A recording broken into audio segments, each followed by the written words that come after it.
জায়গা রাস্তার জায়গাটা ওর জায়গা ওই যে হাট মালিক আছে না দোকানের সামনে রাস্তার হাট জায়গা মালিক আছে? তাহলে তুই উলা দোকানের সামনে বস দি কার? দেখু কোন দোকানের সামনে যাই বস যা না বস যাই বস যা তুই বস না বস যায় না বস তুই কারো দোকানের সামনে যা যা বস রাস্তা ছেড়ে দিয়েছে কত দোকান বসছে দেখ দেখ দোকান বসে নি।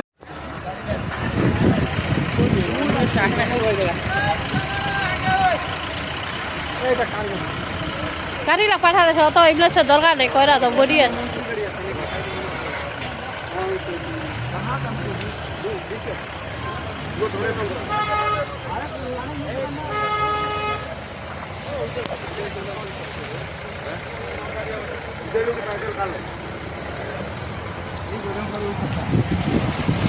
এলা এগুলো সে ঢিবলা গেছে এগুলো সে নাই পেছন লাগলা হবে